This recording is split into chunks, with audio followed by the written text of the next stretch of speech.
Everybody trying to be content creators and trying to go viral. You want to go viral? Okay, you want to go viral. Let's go viral then. Say less. Let go.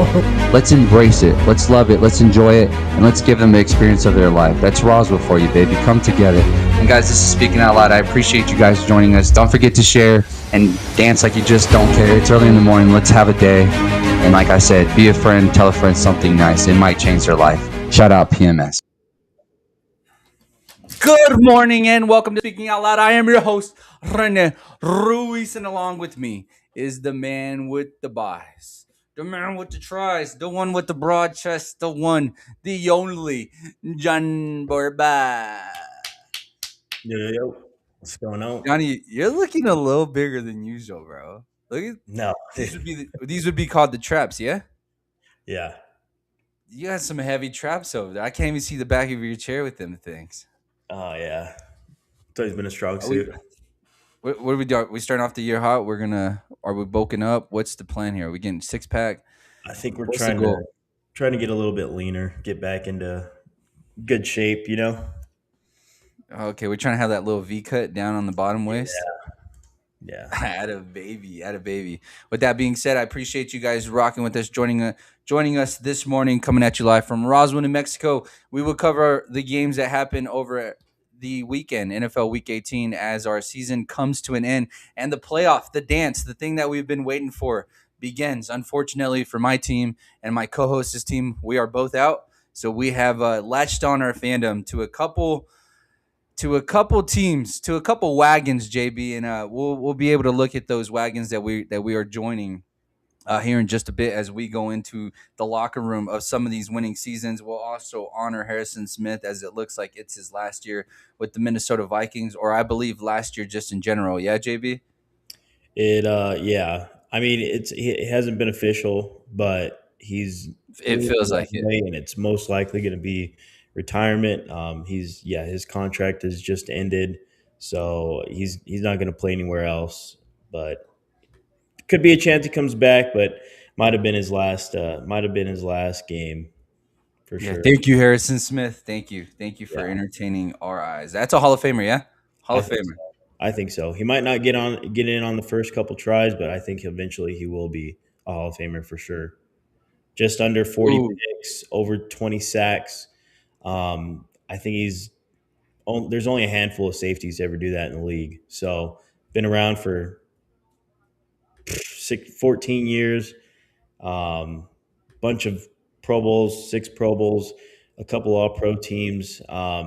Really, I don't want to take away from any other safeties during his time, but Eric Berry got a lot of recognition back in the day during the teens, the 20 teens, just for his situation with the cancer and all that stuff. And it really put Harrison Smith like in the backseat, where a lot of people like really didn't recognize how great of a safety he was. And no offense to Eric Berry at all, but that's just how it goes. But he's one of the best safeties of our lifetime for sure. One of the JB, best. I want to show you this video for your boy Harrison Smith, but just real quick before we get that, let's just report a couple things that happened yesterday. Myles Garrett got his sack record, 23 sacks on 437 snaps, compared to TJ's record at 22 and a half. He had 616 snaps, and Michael Strahan had 567 snaps. So if you look at Myles Garrett's sack record, I know you could put the asterisk saying that he did it in 17 games, opposed to 16 that Michael Strahan did it in. If you saw Michael Strahan's interview on Fox, it seemed a bit salty. I think he was just kind of having a little bit of fun with the moment, but some people on the internet aren't taking it very well. But it is what it is. But I think what's crazy with Myles Garrett and his sack record getting 23 on 437 snaps, it's the fact that he did on 437 snaps, and he did it on the shite team that the Cleveland Browns are. So I think that's impressive alone. Wouldn't you agree with me there? Yeah, 100%. And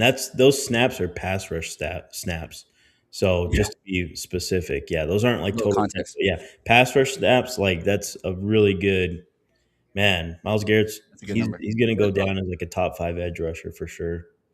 Yeah, it just sucks because we may never see him in a playoff or in a game that matters the most. We've seen them once. It was good. They got a playoff win, but will we ever see that again? I don't know. I don't feel good. But yep, breaking news.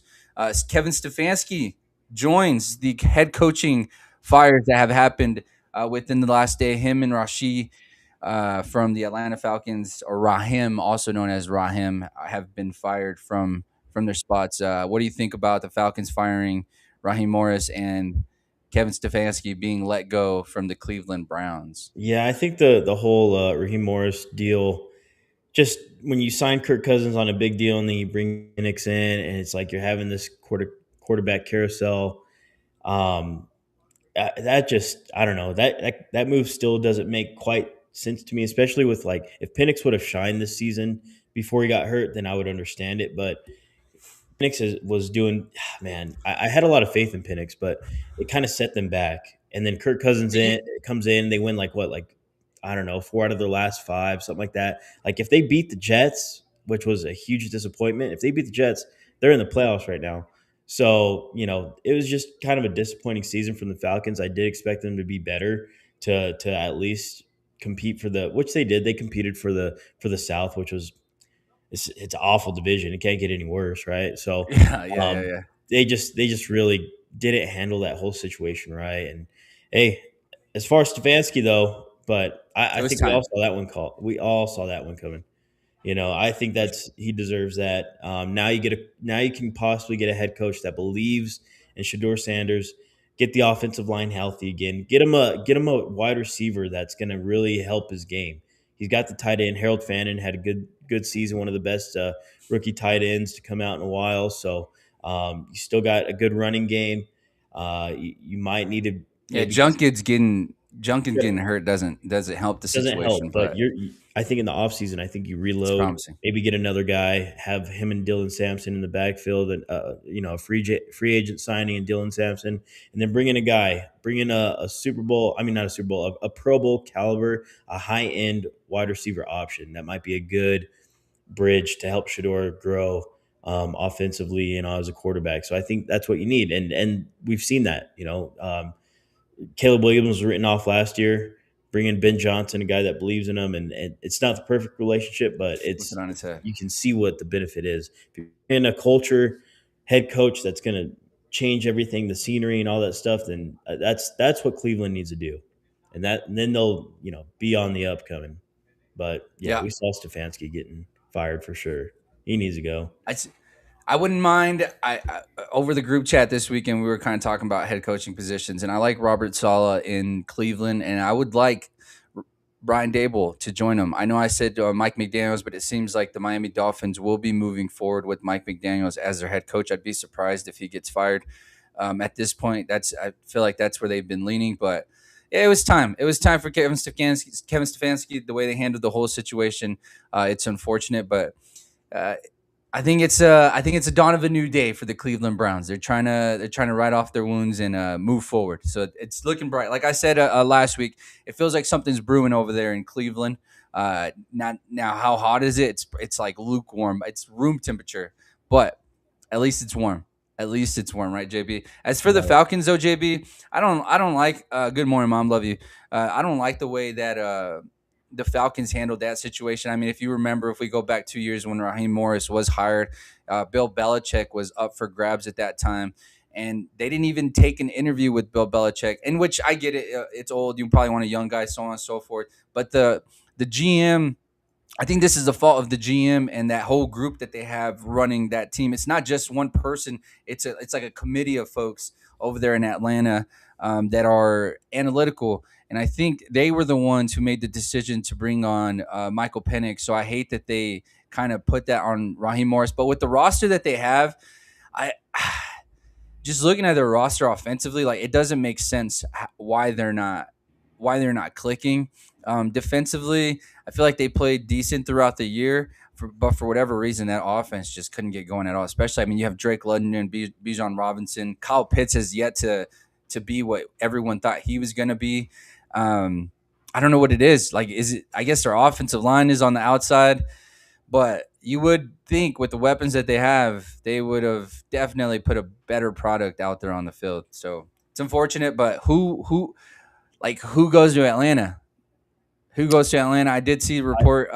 They are looking to hire Matt Ryan as president of football operations. That'll be their first hire, and that will follow with the GM and head coach. But what do you think is a solid fit for Atlanta? And at this point, I think it's got to be an offensive minded head coach. I think they got a lot of defensive young talent for sure, and I think it's going to keep growing. Xavier Watts, James Pierce. You got uh, another edge rusher that they drafted. I can't remember, but man, they got some dudes on defense for sure. I think it's just the offense. And the offense is what held you back all year. Like, they played good enough defense throughout the year to win more than just 8 games. So I think I never liked running the pistol. As soon as I saw, like, last year when Kirk was the starter, coming out in pistol like half the game, that being like what you run, I don't know. I just don't like that. I don't like that at all, especially for both of those quarterbacks. Like, I don't like it.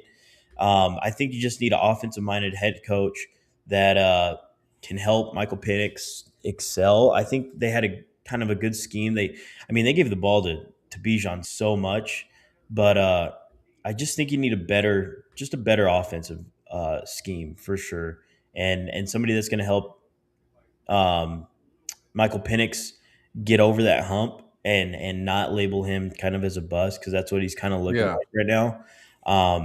So He's also, which he's I mean, not. he's I also think went out with a serious injury. yeah, I think he's far from that still. I think you got to give him another year to start for sure. But I think they moved on from Kirk this offseason. I think he's got a good chance of possibly being a starter somewhere else or competing for a starting job at another spot. Minnesota. Yep. He So might go home, baby. he might. He He might might. go So home. But he I wants to be wouldn't a mind that starter, at so all. I don't know that he goes to a place where he has to compete for his starting position again, right? Kirk, I I think Feels so. it. I do think he needs, like, he helped this team a lot in the second half of the season, but or the last 4 or 5 games, whatever it might have been. But I think he's still going to be starting, like, competing for a starting job. So he's going to be 38, older quarterback, not mobile. We see the NFL. It's going away from the pocket, the pure pocket quarterbacks. You don't see that very often anymore. Just a pure pocket quarterback, someone that's going to stand in the pocket till the very last second and get the ball off. I just don't think that's the NFL anymore. I think it's a different game. You got these hybrid I quarterbacks, know. all these Then guys you that got can then you got the number one pick just creeping around, Fernando Mendoza. He said, "What'd you say, Borba? I sit in the pocket and I take it to the mouth and I pause and then I get it down the field." So it's gonna be. I like the way you're going there, and you're probably right. They're more of a hybrid quarterback, but it feels like Fernando Mendoza might be bringing that traditional or that tradition back to the quarterback position as we go forward here. But JB, let's go on. Let's move on to what happened this weekend. The last night's game, Sunday Night Football, the Pittsburgh Steelers and the Baltimore Ravens put on a hell of a classic for us. Game starts off pretty slow. It feels like it's going to be a bit of a snoozer. 10-3 going into halftime. The Ravens get a massive stop right before the half on what seems to be a very questionable call by Mike Tomlin. I think that if the Pittsburgh Steelers lose, we look back at that play right before the half and we go, maybe it is time that Mike Tomlin gets going. A pitch to the left side for a draw seems nuts, especially if you haven't been able to run the ball whatsoever on this Baltimore team. But they come out with a little bit of it seems like a little bit of fire under their tails coming out of the half. They go down and score, and then we get one of the greatest ends of a game there at the end. There, Aaron Rodgers drives down to take the lead in just Aaron Rodgers fashion. It's like we got a little flash from the past with Aaron Rodgers, and honestly, now I feel a little confident going into Monday. But ultimately, it feels like all this that happened today is probably going to be shut down on Monday Night Football against the Houston Texans. But not to get off this game, JB, Lamar Jackson went on to his interview. They do lose that game. Beautiful pass down the middle to Likely sets him up for a field goal, which at that moment, I mean, a kicker lost his job. That's for sure. I wouldn't be surprised if Buddy doesn't have a job as of today. But what was your takeaways from that Baltimore Steelers game? Well, first of all, I think Lamar and Harbaugh come back next year. I don't think nobody gets fired. I Felt just like that in the press conference, at least. Yeah, I'm not too sure. I mean, it was a good game at the end. Both teams in the middle of the pack, nothing great on both sides, not great offensively, not great defensively. It was an exciting game at the end, though. Aaron Rodgers took advantage of a lackluster defense, but then again, Lamar Jackson, literally the same play that was wide open as Zay Flowers across the middle. They ran that same sort of concept on that 4th and 7 to Likely, and they just used him to run that route instead. And the safety Jalen Ramsey just responded a little bit better that time to it. It was the same design, same sort of play. At the end of the day, I think either team that would have made it is a first round. So it was an exciting game. Sure. I think Tyler Loop, he's a rookie kicker. He had a good season, big moment, missed a kick. Like it is what it is. But I think his job's still safe too. It's just a season that perfectly described by Harbaugh at the end of the game in the presser. He was just like, it describes our season. We had really high highs. We had really low lows. And at the end of the day, I don't think the Ravens beat anybody with like a winning record. Yeah. The entire season. They could not beat any good teams. Right? So, I just and as far as the Steelers, I don't believe in them at all. We're not even there yet. We're celebrating these guys right now. You look at the playoff picture in the AFC, right? Offensively, I don't know. They might be the 4th or 6th best offense, maybe even 7th. They might be the worst offense coming in. Maybe 6th best offense. I'll say that. And then defensively, they might be you got the Bills, who I would say are probably the worst defense. And then the Steelers are right next to them. So, I don't think they match up very well with any of the teams going into the playoffs. So, it's tough sledding. It's tough sledding for the Steelers, but let's go ahead and celebrate them while we can. We have at least one more day to celebrate them before we start tearing these guys down. The Steelers win the AFC North for the first time since 2020 behind Aaron Rodgers. It was sad there at the end, JB. I was a little bummed out. Aaron Rodgers makes that drive to take the lead, and I'm like, oh my God. I was watching it with Adrian, my wife, and she like comes in, watches the last 5 minutes, and like to her, she's like, "Oh shit, NFL is back, baby! Like this is the good stuff right here." And anyways, they drive down, and I'm thinking to myself like, "There's no way that Lamar comes down and scores within 50 seconds." Then they get that kickoff to like the 40, and it's just like, this is wow. This is insane. And I'm already pissed off at Jalen Ramsey for giving up that first one up the middle where he just looks lost at the safety position, which I think that part is telling, right? They moved Jalen to be somewhat of a safety back there. I wouldn't even call him that because he was just back there. Yeah, he's done, dude. Get him off. Bro, that last play to Likely, his play on the ball, like for him being a corner and a ball hawk, from what I've been told or from what he was there earlier in his career, like his play on the ball, his angle, his eye to ball vision, just what the hell? Like what the hell, Borba? What is Jalen Ramsey washed? I mean they have him in this role as like a safety. He doesn't really play. I think he needs to be down playing at least like slot corner, playing the nickel. I don't know. I don't like him playing safety. At least, I mean that's what I thought Darius Slay was gonna do, but that didn't work out. He's not on the team, so I don't know. Yeah, you swinging. I just think they're a mess. Swinging your mess. I don't expect anything. That's cool. Hey, kudos. Get the 19th draft pick. That's fine. We got the 18th. So we'll be right next to you. Kudos to the Steelers and their fan base. It was another winning season for Mike Tomlin. And then guess what? You know what, JB? Next year, we're going to do it again. Mike Tomlin, bring him back. And next year, we're going to do it again, baby. Run it back. And then we're going to be in this situation again when our Steeler fans' friends are sitting in front of their TV, changing it to a 1994 Royal Rumble from the WWF. And then they come back to a missed field goal and go, oh, wow, Mike Tomlin did it again. And did you see Mike Tomlin's post game? That's what you call a fair weather fan, a fair weather fan. That's what it is, man. Hey, this Steelers fans are going crazy. Stand with them through the hard times. That's one thing. Loyalty never wavers, man. I don't know. We have some Steelers fans where the loyalty, it's like it wavers, One day they got the flag up, the next day, Man, who knows? Who knows what's next? You know? Yeah, well, one day they're the Venezuela president dancing, come get me, come get me. Next one, they're coming out of a plane in New York.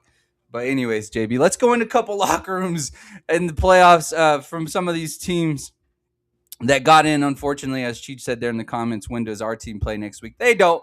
But the field has been set, JB. We got the Texans going head to head with the Pittsburgh Steelers on Monday Night Football.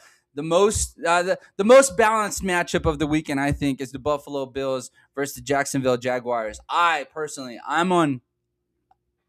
riding high. I've latched on to the Jacksonville Jaguars, JB. Out of the AFC, I'm going Jags and Houston. Those are my picks there. And on the other side, I'm just taking the Rams alone because I don't want to root for Philly, but it's hard for me to think that I'm going to disrespect the former champs. I have to stay. I can't get too biased here because I'll lose myself. So as a Cowboy fan, I'm gonna try to be as unbiased as possible when I'm covering the Philadelphia Eagles. I'll have a little respect for the former champs. But then you'll have the Chargers against the New England Patriots, the Rams, the Panthers, the Niners, Eagles, and then the Bears and the Green Bay Packers. JB, yesterday as I'm watching that Philly game and the Chicago Bears game, and the Bears, they lose their final game to the Detroit Lions, which kind of put them at risk from losing the number 2 seed. Philadelphia had a close game on the other side. Nick Sirianni was asked if there was any level of concern of him not playing his starters to get that win and improve his draft position, or I mean his seating position. I was talking to Earl during that game, and I'm like, hey, if the Bears lose and the Eagles had a chance to put themselves in a position to play a diluted Green Bay Packers team, the seat is going to get kind of hot on the Philadelphia Eagles. I haven't talked to any of our Eagle fans' friends to see how they feel.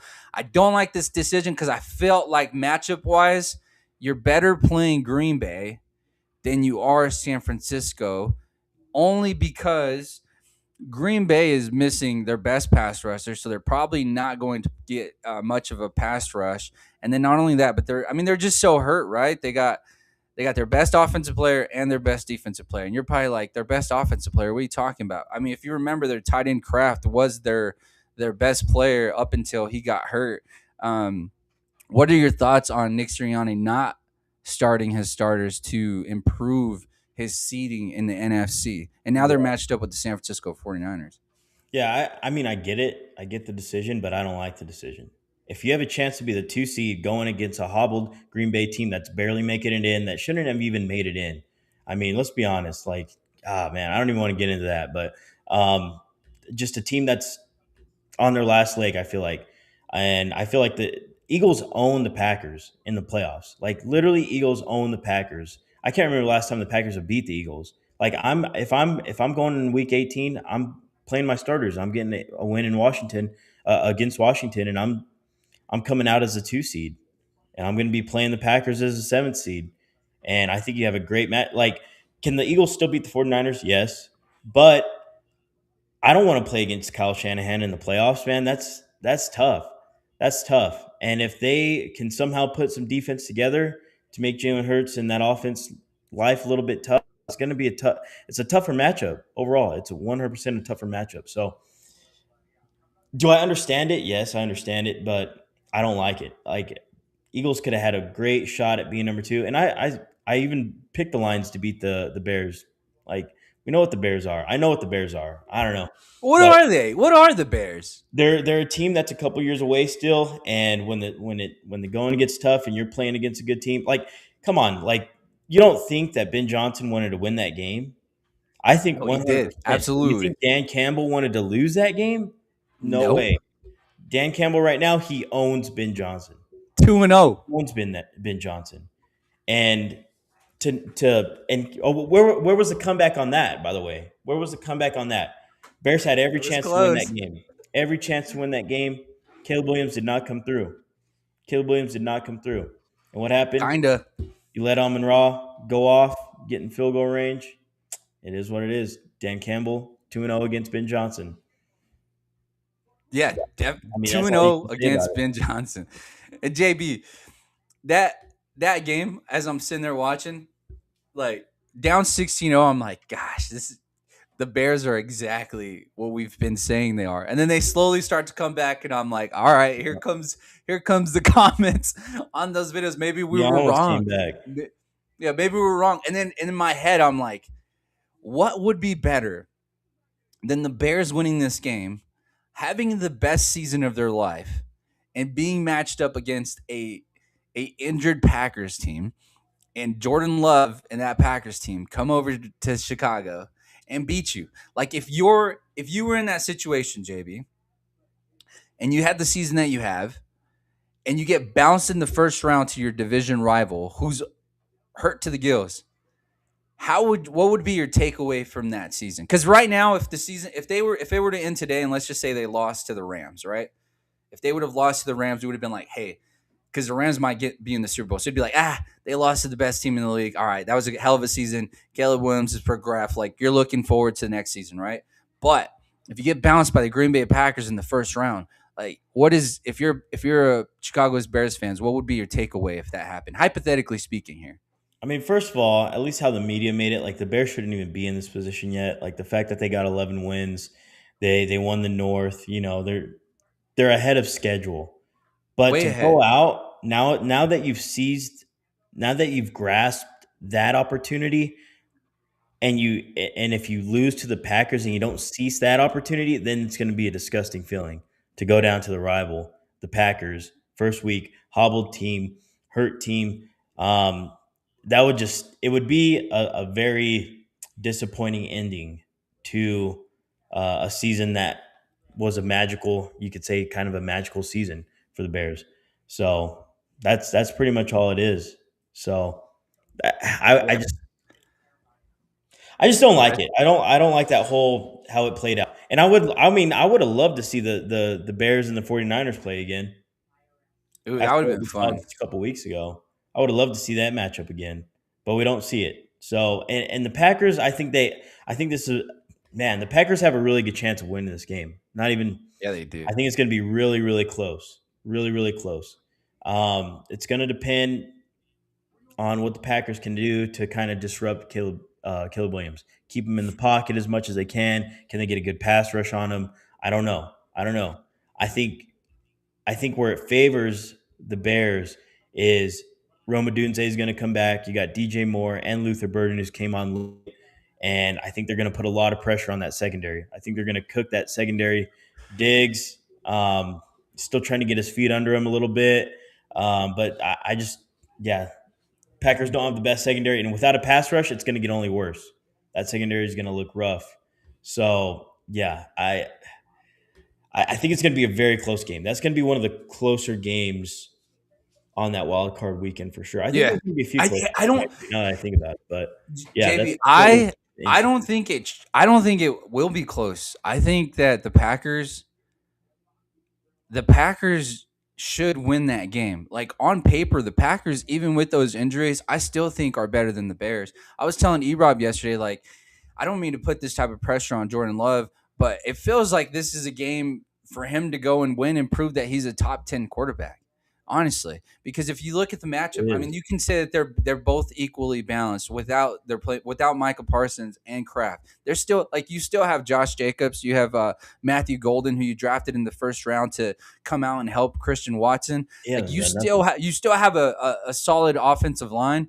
Offensively and defensively is still somewhat the same defense that they had last year, the middle of the pack.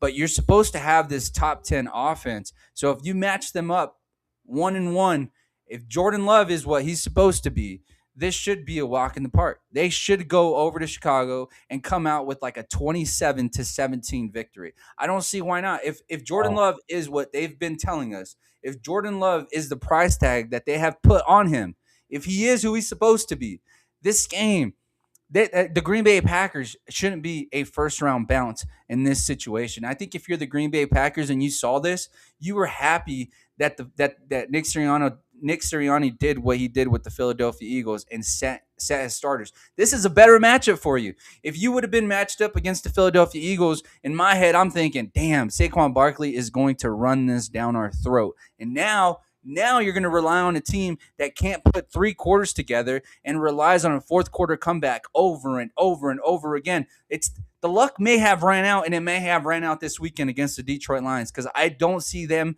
being able to replicate that in the playoffs, especially when the possessions start to narrow down.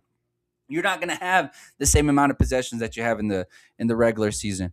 And I don't see that. I don't think they can have a slow start against this Green Bay Packers team. The last thing you want to do is give Jordan Love confidence, because he's a streaky guy, streaky guy. But when he looks good, man, Jordan Love looks like a top 5 guy. So to me, I was telling E-Rob, I didn't like E-Rob's energy yesterday, bro. I'm texting him like trying to hype up the Green Bay Packers. I'm like, dude, this matchup, it only makes sense that Jordan Love goes over to Chicago and still shows him that Green Bay has ownership of this town. And he was like, no, dude, yeah, Chicago Bears, like they've won 11 games, blah, blah, blah. He's trying to, it's like, whenever you're trying to, how do I say? He was he was trying to prop himself up so the loss doesn't feel as bad. That's what he's trying to do. He's trying to make it. He's trying to soften the blow. But I'm like, nah. This is their best matchup. That the best possible thing, unless of course if they got like the 5th seed and they're playing the freaking Panthers. But this is the best scenario that could have happened. And all you need, like talking about Jordan Love, all you need is Jordan Love to put 4 quarters together. Play good football for 4 quarters. Make the throws that are needed. Do not make any stupid boneheaded plays, turnovers. If you play a clean game and stay upright and don't get sacked or anything like that, Packers win this game 100%. And this is a Josh Jacobs game. Yeah, Josh Jacobs, Manuel Wilson, get the ball to Christian Watson, Jaden Reed, and I think that's the recipe. And then just try to do what you can to keep Caleb in the pocket. Make him try to beat you being a pocket quarterback. Send the pressure at him though. I mean, you got to send some pressure. I don't think without Micah Parsons, like your pass rush does go down a little bit, so you got to be creative. Sit in the house sometimes, be creative, send these blitzes, and I think that's how you can beat them. Just play good. Just play good offensively. I think clean. It has to be clean. Just have a clean game. Execution. Jordan Love, don't turn the ball over as we expect. Like we said, this matchup is perfect. Here's the thing. For the Green Bay Packers. I just have a feeling. I don't know if Jordan Love can. That's my thing. I don't know. I think Jordan Love, he can either blow this game out or it's going to be really close because of Jordan Love. Like it's one or the other. Because I mean, the Bears, they've never been. They haven't been a solid defense all year long. Defense has been what they've been lacking for sure. And if Jordan Love can take advantage of that, Packers should win. If he can't, and if there's a couple turnovers, an interception or two, a couple of critical moments in the game, it's all about situational football in the playoffs too. And these situations are they're important because they're way less, and they're everything's magnified more in these types of moments. So you got to make the smart plays in the critical moments of the game. Situational football is going to be at its highest in this game. And honestly, I mean, now that we're in the playoffs, every game, situational awareness, critical moments of the game is what's gonna determine who wins and loses these games. Especially with I think there's gonna be a lot of mistakes this entire playoffs. All these quarterbacks, I think, especially in the AFC, they're gonna struggle, but in the NFC, I think they're gonna have their moments where they can struggle too. For sure. So it's gonna be funny. It's gonna be funny whenever like we're all amped up about these defenses and whatnot, right? It's gonna be hilarious whenever like Bo Nix has like 400 yards or something, or Trevor Lawrence going for like 350, or like, can you imagine Aaron Rodgers having like a 350 game against the Houston Texans? Like it's possible, especially with how streaky that offense for the Houston Texans have been. But JB, let's go into a couple of these winning locker rooms and see what the atmosphere is like for some of these teams that are going into the playoffs. And we're going to start off by going into the Jacksonville Jaguars locker room, who's on an 8-game winning streak, one of the hottest teams in the league right now. If we remember just a couple years back, this team was being made fun of. On the Pat McAfee show, they were referring to this team as the Clown Town, and they were having clowns all over the building. People were showing up. You know that the good funny stuff where people put the bag on their face and they got the holes for their eyes and their mouth. That's the point where the Jacksonville Jaguars were. If you remember, Urban Meyer was the head coach, and he was kicking kickers because they were missing field goals. Maybe Baltimore needs to take a little bit of advice from them. Maybe go give a little kick to a kicker over there. But for Jacksonville Jaguars, I mean, their owner did nothing but invest fully into this team with the stadium, bringing in Trevor Lawrence, bringing in Liam Cohen, just trying to change the culture. And without their first round pick, this team has figured out a way to make waves. With the addition of your boy Myers, Jacoby Myers, man, this team has flipped a script, JB. Let's go into the locker room here for the Jacksonville Jaguars.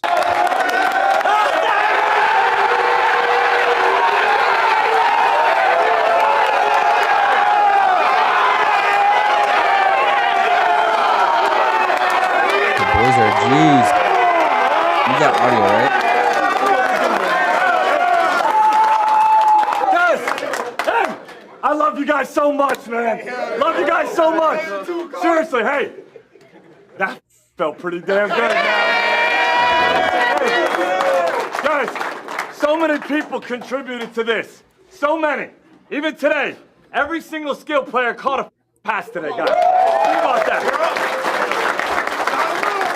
So many records, guys, so many records. How about Cam?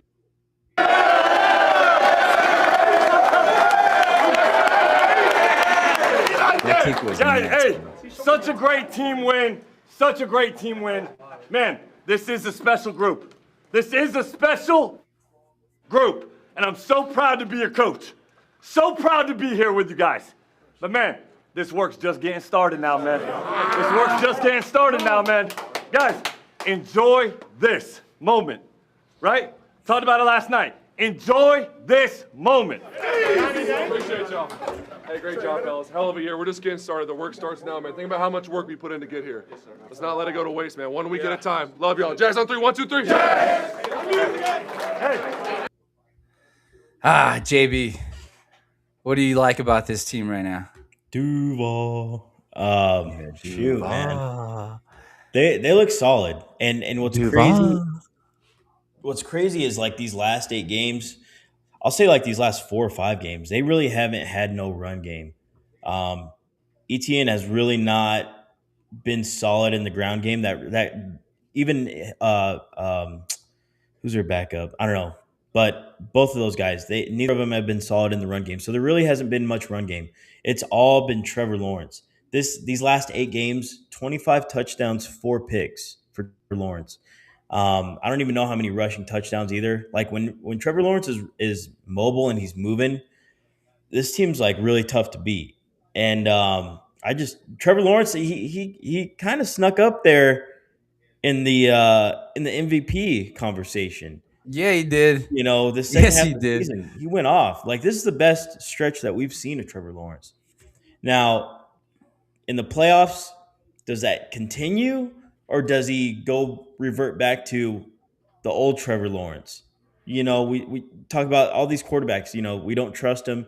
They're inconsistent, this and that. This is one of those guys. You know, I don't think Trevor Lawrence, you know, I think he's going to struggle a little bit, but I think they can still at least win this playoff game against the Chargers. I think defensively Jags got the Bills. And Trevor Lawrence is okay. Yeah, my bad. And just to add a fun stat, Trevor Lawrence has tallied 14 total touchdowns without a giveaway in the last 4 games. Lawrence was tied for the NFL lead with 14 giveaways from weeks 1 through 12. And then that's whenever they brought the addition of Jacoby Myers, and it completely flipped this team on a head. JB, just that stat alone, 14 total touchdowns without a giveaway. Oh, my goodness, bro. 4,007 yards on the season, 29 touchdowns, and 12 interceptions. And those 12 coming at the beginning of the season. This guy definitely, if there was an MVP conversation to be had, he's definitely top 3. I think he inserted himself in the top 3 discussion. I won't be surprised if he has a couple MVP votes in his direction, but it's obvious who the MVPs, the 2 MVP conversations are, which is Drake May and Matthew Stafford. But Trevor Lawrence, not too far behind. Not too far behind. I think we got a good matchup too. A good matchup too, where I think he's going to stay stay on that hot track. I think so. Like with the Bills, their defense is very iffy. So like if he could just come out and keep playing the way that he's been playing, no turnovers, gets a couple touchdowns, and especially if you get the run game going, I think this is the Jaguars' chance to knock off the Bills, 100%. I mean, Josh Allen's going to keep him in the game though. I think Josh Yeah. Allen can keep him in the game, but I think you need chaos. I think you need that defense, that Duval defense to freaking be chaotic, man. Send pressure at Josh Allen. Make everything harder for him. Make him have to get rid of the ball quick. Make him have to make quick decisions. A lot like negate him getting loose outside the pocket. Negate the runs from Josh Allen, man. If you can play just a chaotic style defense and just bring pressure, and especially in certain moments of the game, I think you're gonna run away with it. I think you're gonna win the game. Like I don't see why not. I think the Jags can match up really well. Yeah, Against the and if Bills. you watch this clip here as he's given a set of grills Yep. to join the club, and if you notice, this is a defensive player, JB. This team is buzzing on all cylinders, and it seems like they enjoy each other's company. It seems like the locker room has that family feel, and if we've learned anything from the league, is the teams that like each other are typically the teams that win, and this team definitely has that feel where it seems like they're turning the corner. They are turning the corner, man. This is a fun team. It looks cool. It sucks that their matchup is the Bills because it's one of those situations where like if you look at the storylines, you kind of have you have a bit of a soft heart for Josh Allen, right? A lot of us are like, this is the year. There's no Joe Burrow. There's no Lamar Jackson. Yep. There's no Patrick Mahomes. This is the year for Josh Allen to get there. If not, then win. Like you said the other day, right? If not, then win. Yep. But if you look at this story from the Jacksonville Jaguars, man, I love it. But the one thing that I have seen from Jacksonville Jaguar fans, and those that fall, those like beat writers and stuff, or even just Jacksonville's X account, it's a lot of like,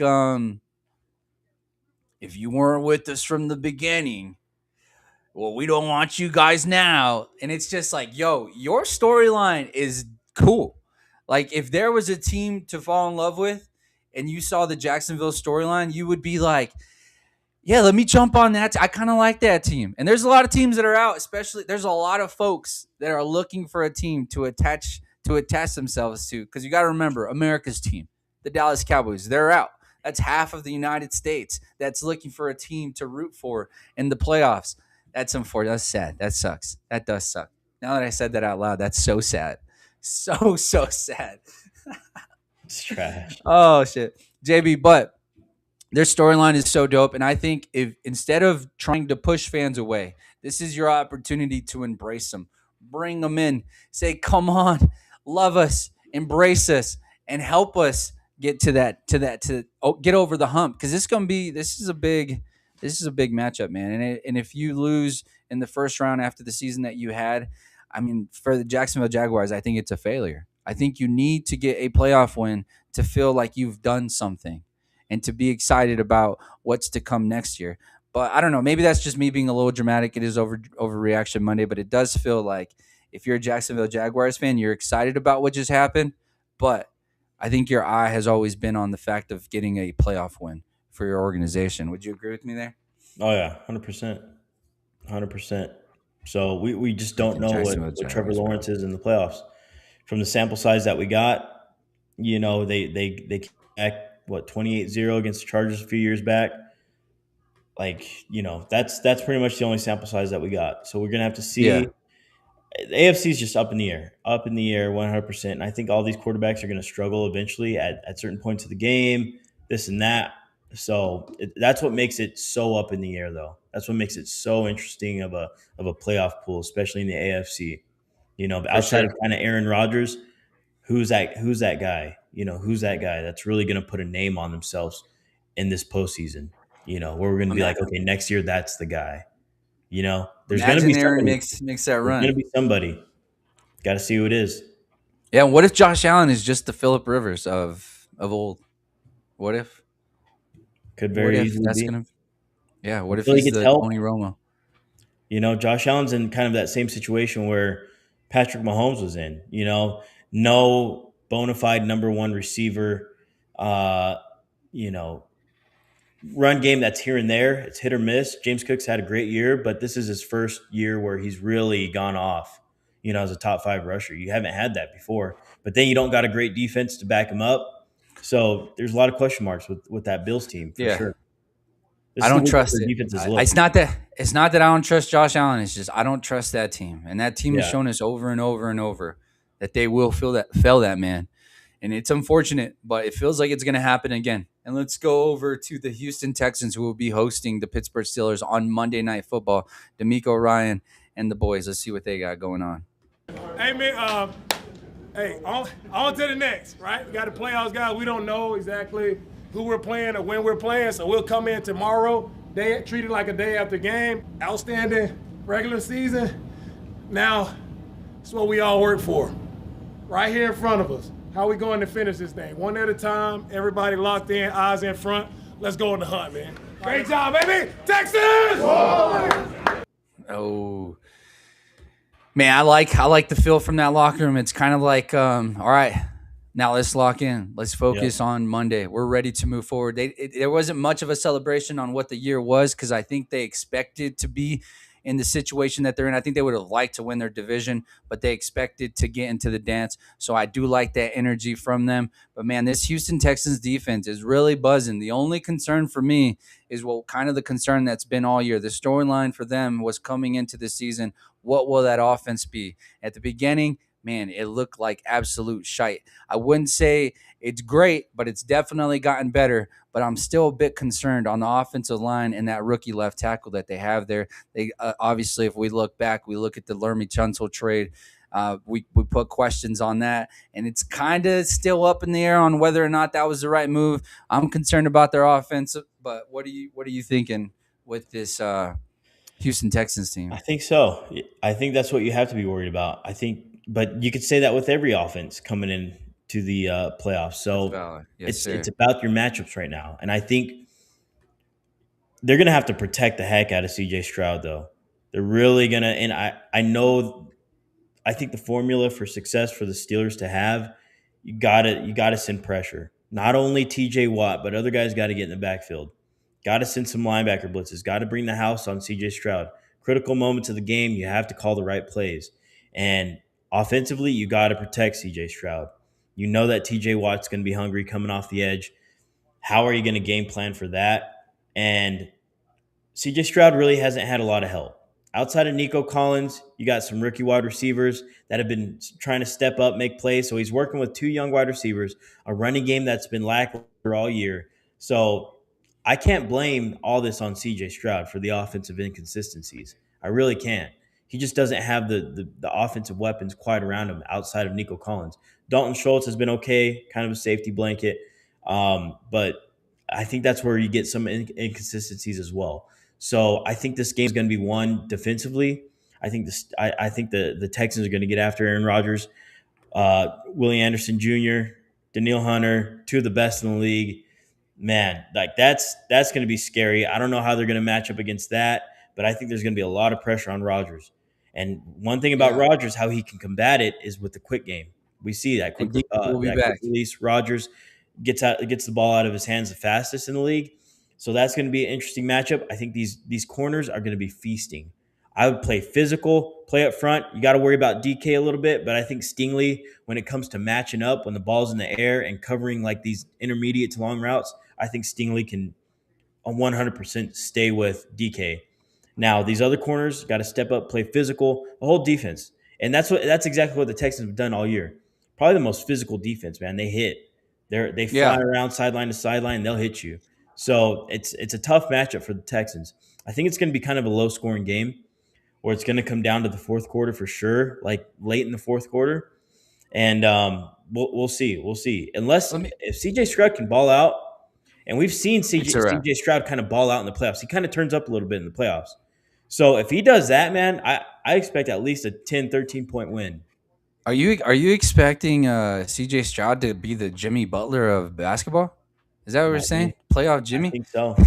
JV, let me read you a couple fun stats from the Houston Texans to follow up on Derek Stingley Jr. Derek Stingley Jr. has not allowed more than 45 yards in coverage in any game during the Texans' 8-game win streak since Week 10, including 3 games where he's allowed 0 yards. Since Week 10, Stingley has been targeted on only 8.1% of his coverage snaps, the lowest rate among cornerbacks, and has allowed an average of 0.4 yards per coverage snap, the second fewest among cornerbacks behind only Quentin Mitchell, a minimum of 150 coverage snaps. Damn, Derek Stingley is an absolute dog who did get paid this offseason. So kudos to him. Will Anderson and Danielle Hunter to keep going on this defense. The pass rush is led by edge rushers Will Anderson Jr., 84 pressures, and Danielle Hunter, 67, who have combined for 151 total pressures, the most by any pass duo this season. When Will Anderson and Danielle Hunter are on the field together this season, 387 dropbacks, the Texans have produced a 38% pressure rate compared to just 27.7% when one or neither are on the field. So together, this duo is almost impossible to stop. And right behind them, they got this other dog, Alshir. He's recorded 9 pass defenders this season, including 2 interceptions for an 18.8% ball hawk rate that ranks 4th highest among off-ball linebackers. Al-Shire has also recorded a team-high 58 run tackles, missed only 4 of his run tackle opportunities for 6.5% missed tackle rate, the 11th lowest among off-ball linebackers in the season this year. That's nuts, bro. That's just 4 guys that I named you off that defense, JB. And this Texans, they got the 5th seed. This will be the first time in franchise history the Texans will be a wild card team. They have never made the playoffs without winning the AFC South until this season.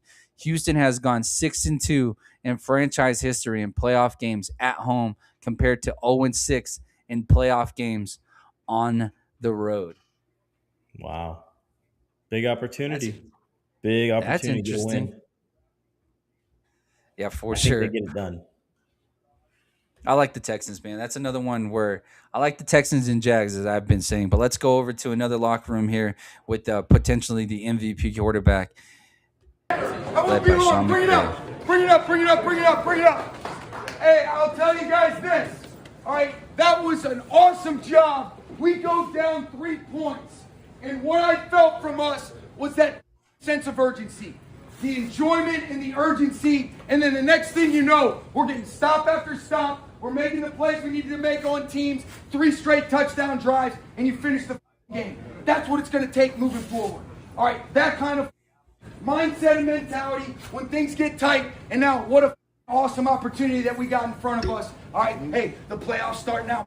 All right, let's go. I got 1 game ball. All right, where's it at right here? All right, hey, guy moved into 6th in completions all time, 7th in TDs, past Dan Marino, no doubt, our MVP. Let's go, Matthew.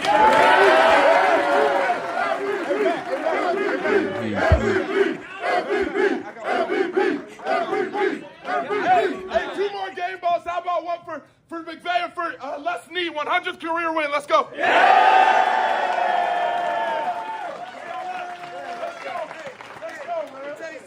I'll tell you what. I love this team. All right, hey, 1 day at a time, totally and completely present. Family on 3. 1, 2, 3. Let's listen to that last part real quick. One more time, JB. That was family on 3. 1, 2, 3. I love this team. All right, hey, 1 day at a time, totally and completely present. Family on 3. 1 day at a time. I think, and be completely present. I think Sean Payton. What the heck, dude? I'm ready to roast the Broncos. But we're going next. I think Sean McVay, like what he wanted to see. I think this team sometimes goes into pilot mode. Like I really do. And what he wanted to see yesterday, when they're down by 3 points, he wanted to see exactly what he said, that urgency. And when this team rattled off, got some stops and put up 17 unanswered to finish the game, 37 total points to finish the game. Three scoring drives back to back to back. That's what he wants to see.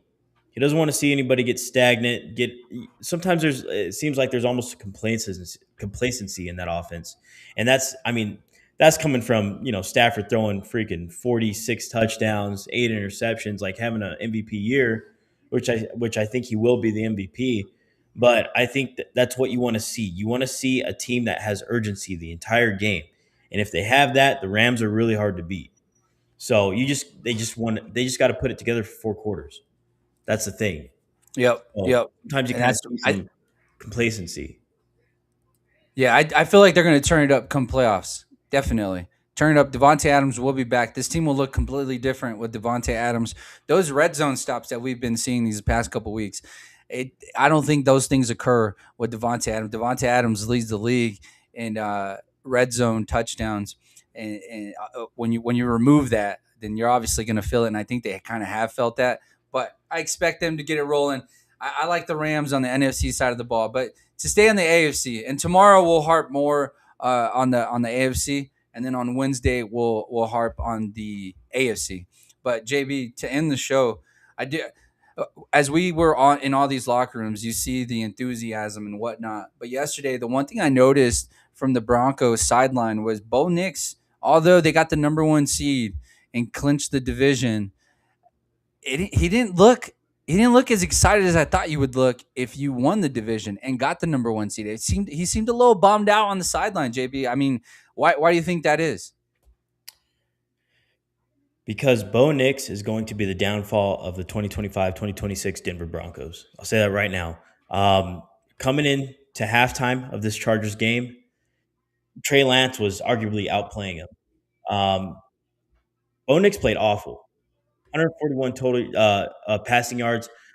138 of those passing yards were yards after the catch. So that's a crazy stat alone. Say that one more time. Bo Nix is 141 passing yards at the end of the game.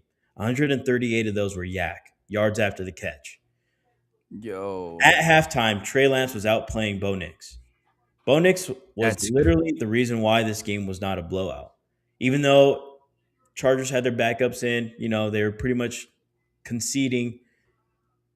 I saw all I needed to see. And right now, in the AFC side of the playoff picture, I don't trust Bo Nix. He is my 7th ranked quarterback in the AFC. When it comes to a quarterback, I will trust. And I tell you right now, when Bo Nix is the downfall of this team, it's going to be because of Bo Nix. It's just that simple. It's that simple. He's too inconsistent. I don't know if the team believes in Bo Nix when the times get tough. Yeah, he had some comebacks during this year, but now is when it matters. And you're going to be playing way tougher opponents in the playoffs. And you're going to be playing way tougher defenses. This whole AFC, excluding the Bills and possibly the Steelers, all these teams have top 10, top 15 defenses, top 12 defenses. Jaguars got 12th defense. All these other guys have top 5 defenses, top 10 defenses. So as far as Bo Nix being consistent, he's just not consistent. I believe in Drake May more. I believe in Trevor Lawrence more. I believe in CJ Stroud more. I believe in Aaron Rodgers more. Lawrence. Man, if we got younger Aaron Rodgers on this Broncos team, then I would be saying they're Super Bowl. Now, can the Broncos make a run? Can they make it to the AFC Championship? 100% because of this defense. But whoever they match up in the NFC, if they do make it to the Super Bowl, which I don't think they do, but that's a whole nother monster in general because you're going to have a high octane offense in the NFC. You're going to have a high powered offense coming in. That's my theory. But in the AFC right now, just to even make it to the AFC Championship, you're going to have to go against probably the Texans. You're probably going to have to go against maybe the what it looks like here. Patriots, maybe Jaguars, maybe Bills. I don't think the Chargers make it. I just think they're too banged up offensively with that offensive line. But I just think whoever that matchup is in the divisional round, there is I would say over a 50% chance that after the bye week and it's the divisional round, whoever their opponent is knocks off the Broncos in the divisional round. I just think Bo Nix has a lot more. I don't know. He's got a lot of room to grow. Does he grow? I don't know, but he needs to be more consistent. And I think that is going to be the downfall of of this year's Denver Bronco team is going to be Bo Nix. Defense, you know what? So far. I threw out a little filler this weekend on TikTok to ask Denver Broncos fans, why is it so hard to criticize Bo Nix if you're a Broncos fan? It seems like anytime you put anything out about Bo Nix, all the Bo Nix stands come out and try to defend him, when in reality it does feel like he is the weakness. I do get it though. He doesn't really have much of a weapon. I mean, if you want to, I don't want to take a shot at Cortland Sutton, but Cortland Sutton hasn't. I mean, he's not even like a DK Metcalf at this point right now. Outside of that, I mean, you got Mims, right? Who else they got at wide receiver? You got Pat Bryant, you got Troy Franklin. Like, I think you got plenty enough offensive weapons. I think you got plenty enough offensive weapons. It's the accuracy, it's the arm strength, down the field arm strength. It's all that stuff that worries me. And these guys, I think, would have better stats if Bo Nix was more consistent. I think he's got enough weapons. He's got enough talent offensively to be good. Evan Ingram, like, he's got enough. He's got plenty enough talent. JB, and not to defend them, but they did in the comments. They did say they lead. I think they said top. I think they're ranked number 4 in drop passes, number 4, number 3, according to the comments. I didn't double check that, but according to the comments, they're top 3 in drop passes. I was also thinking like maybe it's the offensive line, but look at this stat here. Let me read this to you. Bo Nix has been sacked on 10.5% of his pressured dropbacks, the 3rd lowest mark in the league. Consequently, Nix has been sacked on a league low 2.8% of his total dropbacks. However, when facing pressure, Nix has averaged the fewest air yards per completion at 3.9. Additionally, Nix has thrown 4 touchdowns and 6 interceptions when pressured, compared to 21 touchdowns and 5 interceptions from a clean pocket. JB, I agree with you too, man. If you got the Houston Texans, like we've been saying, the last team that you want to see as the Denver Broncos is the Houston Texans. And that stat alone tells you right there how that game will probably end up turning out. I mean, we look back just 2 weeks ago when a decent defense came into Denver at home. Mind you, this was at home. Trevor Lawrence and that defense showed up and absolutely put it to them. Pound town from the Jacksonville Jaguars. That's what, to me, this Denver Broncos team is not very far out from what the Chicago Bears are. Outside of this defense, 100%. I mean, I don't know that we're looking at the Denver Broncos and being wooed by that offense at all. Not even a little bit. I think the only thing that gives anybody some type of level of confidence is we're going based off of what Sean Payton has done, and we're giving him the respect for his resume. Outside of that, JB, I don't know that you look at this offense and think, oh, wow, Bo Nix. Oh, wow, this guy's going to sling it on us? I don't think so. I think ultimately you're thinking to yourself like, hey, if I can get to 20, we're beating this team. If we can get to 20, we're winning that game. I don't know that the Denver Broncos will get over 20 points in this postseason. Maybe I'm being a hater. Hands up. But that's what it feels like. From the outside looking in, when you're looking at the Denver Broncos, I don't know that you're scared of that team. Outside of that defense, which you're right, that defense can get them to the AFC Championship. But if they play someone like the Jags again or the Houston Texans, I don't see them getting or past even the them. Patriots. Even the Patriots. No, I think the Patriots have too much offensive. I think Drake May. I think the defense too. Like, the defense is no slouch. It's a good defense. Vrabel's got a good defense over there in New England. So any of those teams, they're all bad matchups. They're all bad matchups. Yep.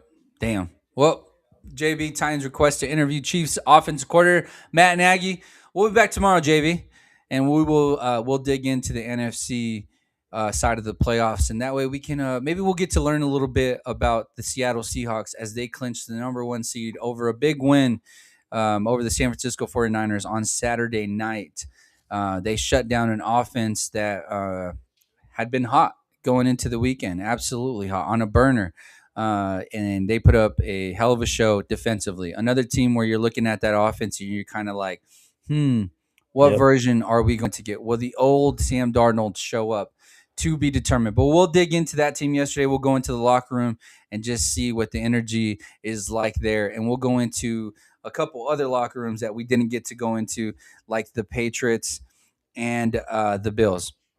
So we'll be back tomorrow at 6:30 Mountain Standard Time. This is the last day before all the little kiddos go back to school. So good luck. Enjoy the rest of the day with your families, and those that don't have any or don't have kids, enjoy your day at work, baby. Let's go get the hustle on. Today is my beautiful wife's birthday, so shout out to my beautiful wife. Happy birthday to you. Happy birthday to you. Happy birthday, dear Adri. Happy birthday to you. I love you, Shorty.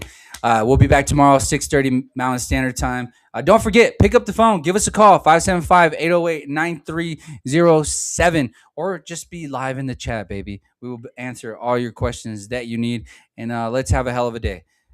Be a friend, tell a friend something nice. It might change their life. Shout out PMS. See ya.